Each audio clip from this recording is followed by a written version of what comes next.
Hello everyone, I'm Eszter Vajda and welcome to Hometown Talents and Treasures.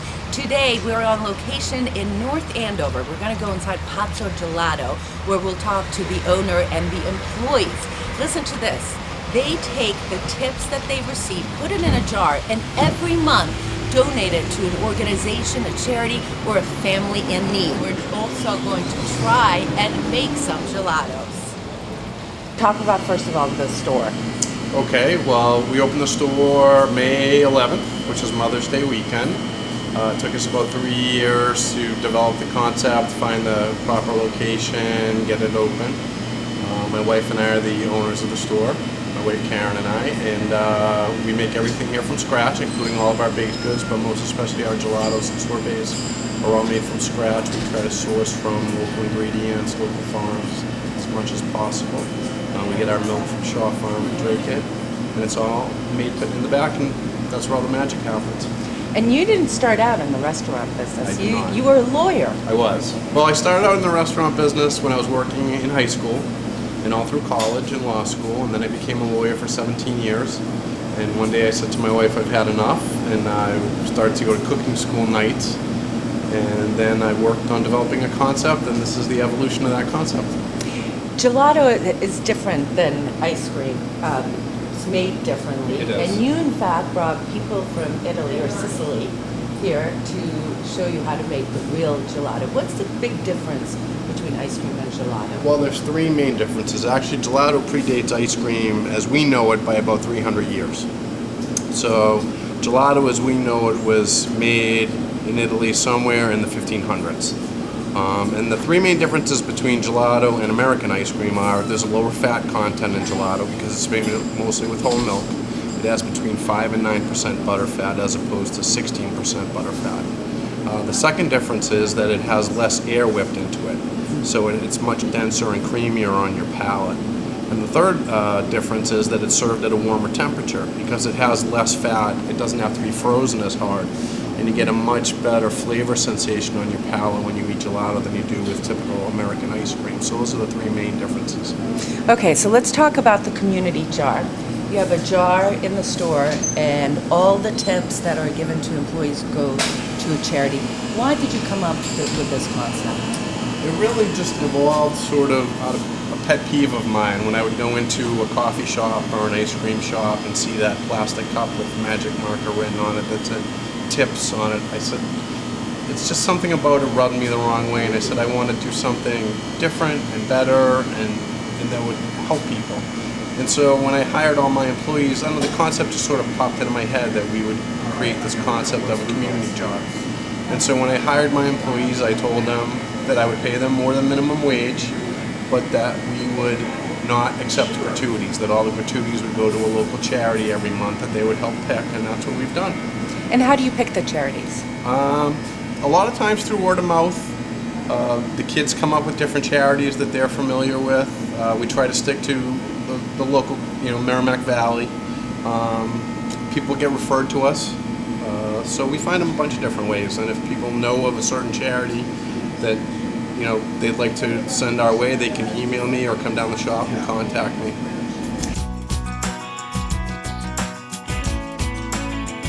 Joining me now is Allie Mitchell and Emily O'Brien, two employees here at Pazzo Gelato. You guys have been working here for a while, and you decided to take your tips and give it to an organization. Why do that? Well, Jim really suggested it from the beginning when he was first hiring everyone. He just said, what do you guys think if we took our tips and gave them to community, anything in the community that would be in need of a little extra money, and every month we could change it up and give it to someone new, and in return he gives us a little more than minimum wage. So we said, why not? And how do you guys pick the organizations? There are definitely more local organizations that would benefit our specific community. His goal from the beginning was to be a very community-based business, so he finds it very important to give back to all his customers. So I know that we've had requests, we've had some of our employees, relatives that needed help, so we did a month that was dedicated to her mother, and then cystic fibrosis, organization that's from North Andover. And you know someone that died from cystic fibrosis. Yes, I am good friends with someone who was very close with the Leibowitz family, and they just had their son pass away last year. So I know there's another family in North Andover who has 2 sons with cystic fibrosis. So I was very adamant about pushing that to be a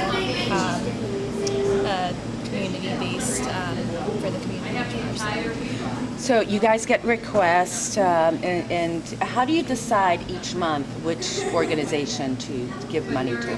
Well, Jim sends out an email to all the employees, and we take a vote on Google Docs. That's easy enough. Yep. And so what does it feel like to give back to the community and see that your tips, your hard-earned tips, go towards a group like that? It's a really good feeling. He usually posts at the end of the month once he's counted up all the money that we've collected and community jars for the whole month. And he'll post on Facebook, X amount of dollars will be going to this organization this month. Thank you, Pazzo employees and customers. And I'm just shocked every time as how much money that we're actually getting in those jars. It just looks like pennies and dimes, but it really adds up. Wow. It's a good feeling. So what are some of your favorite flavors? Mine is definitely peanut butter Oreo. I was actually the creator of the peanut butter Oreo flavor, so I take pride in that. I also like the fruit-based sorbets. They're just so refreshing and rich. So.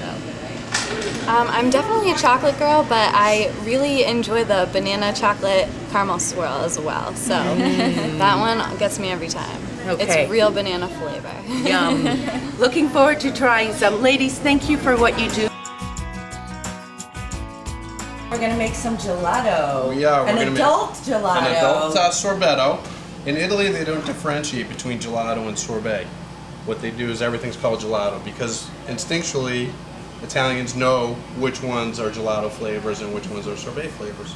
But here in the States, we differentiate so as not to confuse people so that they understand that gelato is milk-based and sorbet is water-based. So we are going to make a Campari grapefruit sorbet, which consists of fresh grapefruit juice, water, a simple syrup that I make from scratch here in the kitchen, and also Campari, which is an Italian liqueur. It's a bitter liqueur, similar to vermouth. Pairs very, very well with citrus flavor, so it's going to go fantastic with the grapefruit. And it has a beautiful red color that goes well with the grapefruit as well. So if you just want to give this a quick stir, Esther, and then we will whip it up. Nice and bubbly. So grapefruit juice. Yep. Wow. Which one is your favorite flavor? My personal favorite is the one that's in the bucket here, which is pineapple orange mango. Pineapple orange mango. Yeah. Yum. Okay, so how long? What's So the you're good. consistency that I'm looking No, for? we just want it to be all blended. Okay. And then we're going to walk it over to the machine. And is this a machine you got from Italy? It or is. It All is. the equipment that we have was imported from Italy. And you can open the hatch door. And we're just going to pour it right in. It's already in there.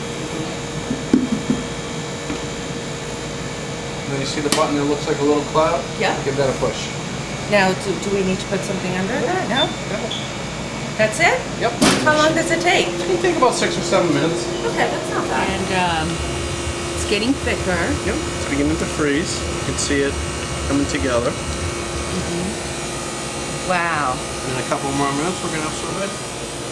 Yum. Yeah. Okay, so it's ready to go. It's ready to come out of the machine. So we put a pan right here underneath. It's cold so that the gelato doesn't melt. Wow. And it just comes right out. Comes to me. It's beautiful. It really is. It's a work of art.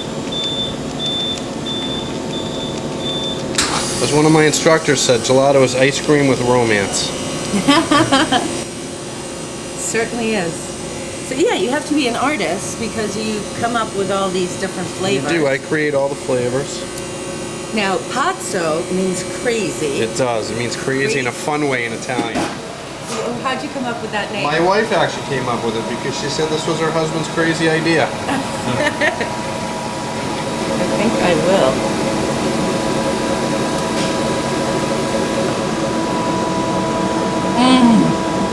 Oh my God, so refreshing. The grapefruit is great in it. And the Campari Yeah. really adds to it. It enhances Has a the little grapefruit. kick. Yeah. It's wonderful if you put it, have it alone, have it as an after dinner, Yeah. digestif, or even in a nice glass of Prosecco or sparkling wine. That sounds good. It's perfect.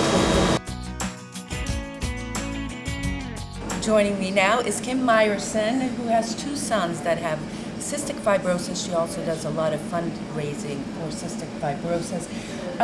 Kim, first and foremost, people who don't know what is cystic fibrosis, describe it. Cystic fibrosis is a life-shortening, life-threatening recessive gene disorder, so that 1 in 28 Caucasians are actually carriers of the disease. And so my husband and I were unknown carriers of the disease. So it's a disease that affects primarily the lungs, but also the digestive system and really all the organs of the body. And what happens is that the body's organs produce thick secretions which can't be cleared easily. So that's why in the lungs there are secretions that host bacteria, and children with cystic fibrosis or adults can't clear those secretions out of their body. And if bacteria gets in there, they get lung infections, and that's what's life-threatening about the disease. So your boys must have to go to the hospital a lot and take a lot of medication. It's quite costly Yes. and stressful. It's stressful. It's a hard lifestyle for them. They do have to participate in a lot of therapies every day, including chest physical therapy, where a therapist comes and does pounds on their lungs, on the lobes of their lungs to clear the secretions. They take up to 35 pills a day, which helps them to digest fats and foods with fat in them. They have to take special vitamins and inhaled antibiotics as well. And that's just when they're healthy and doing well. And then they go for quarterly appointments at Children's Hospital, Boston. And then when they're sick, a lot of children with cystic fibrosis usually get admitted to the hospital a few times a year for IV antibiotics and treatments. So it's a difficult daily regimen of treatments. Full-time job. It is. And in addition to that, they do their schoolwork and they do their activities and so forth. So it's hard on them. What's been the effect on you and your family? My husband and I got very involved in fundraising for cystic fibrosis from the moment we realized our two sons had that diagnosis, and we are involved in a lot of local fundraising and then also fundraising through the Cystic Fibrosis chapter in Natick. So some of the activities we do is I do a holiday shopping night, which I just happened a few weeks ago, and women come and shop for holiday gifts, and all the proceeds go to cystic fibrosis. And Jim was kind enough to donate gift cards for that. So we do a balloon pop, so people pop a $25 balloon, and then they win a gift certificate of equal value. So we raise usually around $5,000 for that event, and then in the spring, actually this past summer, in July, Jim approached me about doing about the Community Jars program and said that the staff has selected cystic fibrosis for their charity for the month of July. So he contacted me and asked me if he could participate in one of our upcoming fundraisers, and at the time we were planning a golf tournament in August, so it was perfect timing. It's called Hackers for Hope. It was the first golf tournament we ever hosted, and I was shocked when he presented the check. It was for over $800. Wow. So the employees raised over $800 in tips in just the month of July. And so they became a sponsor of our golf tournament, and it was wonderful. What was that like? What was your reaction when Jim said, all of my employees are going to take their tips and give it all over to you I guys? just thought it was a wonderful program, and I didn't understand the concept until he told me they had selected CF, and I had come in here many times prior to buy gelato and didn't realize about the program, and it was just astounding at the generosity. And, I might have expected $100, but $850 was just amazing and huge. And the money goes to the Cystic Fibrosis Foundation that does research. Is there a cure right now for cystic or No, there is not a cure. A small portion of individuals with cystic fibrosis, actually they've developed a drug for them, and it's almost like a cure. So they are expected to live a long, healthy life now. So now we're working on the next phase of trying to find drugs that will treat the rest of the individuals with cystic fibrosis. There's all different mutations. So my oldest son is in a study right now with Vertex Pharmaceuticals looking at that drug to see if that's going to help them. So it's very exciting. So we fund all our own research through private donations. How prevalent is cystic fibrosis? Well, 1 in 28 people are an unknown carrier of the disease, okay? And there are 30,000 individuals in the United States who have the disease, and there's 50,000 individuals worldwide who have cystic fibrosis. So not a big number. And not a big number, which is why the biotech companies don't want to really invest their money in research on cystic fibrosis, because there won't be as big of a win for them. So that's why the Cystic Fibrosis Foundation has become very entrepreneurial, has said, we're going to raise all the money and we're going to fund the research directly. Kim Myerson, thank you so much. You're welcome. Very welcome.